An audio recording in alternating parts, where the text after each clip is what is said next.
Let's do a closing review, a very quick review of what we have learned in this section. Torsion will generate a torsional displacement phi at the free end.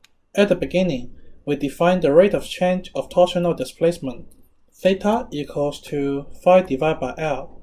Besides, we also introduced the shear strain formula, which is given by theta times rho. The torsional displacement at the free end will cause the shear strain inside the bar, which is given by gamma equals to theta rho equals to rho phi divided by L. Notice that the maximum shear strain occurs at the surface of the shaft. So in such case, you just put rho by R. In previous tutorials, we discussed the relationship between the shear stress and the shear strain. Therefore, we apply tau equals to G gamma to those shear strain formula. Notice that all those stuff above are just the foundation for us to derive the elastic torsion formula. After reviewing those foundations, we talk about what we really did to derive this formula.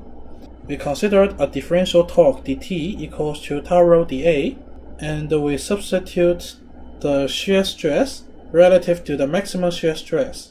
Then we can rewrite this differential form in this way. Then we do the integration on both sides of the differential form to get this, where we define the polar moment of inertia to be J equals to the integral of rho squared dA. Then the torque acting on the free end of a piece of material can be expressed in this way. Finally, we substitute the maximum shear stress into this equation such that we can get the torque expressed in terms of shear modulus, torsional displacement, polar moment of inertia, and the length of material. Finally, we make phi to be the subject, the elastic torsional displacement. Then we get the elastic torsional formula, which is phi equals to TL divided by Gj. Notice that it is very similar to what we have learned in previous chapter. Delta equals to PL divided by EA. Then we can find the torsional displacement based on the loading conditions. We also derived some important conclusions of the polar moment of inertia.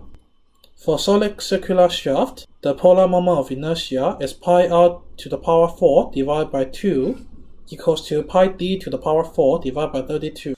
For circular tube or the hollow circular shaft, the polar moment of inertia is given by J equals to 1/2 of pi times R2, the outer radius, to the power 4, minus the R1, the inner radius, to the power 4.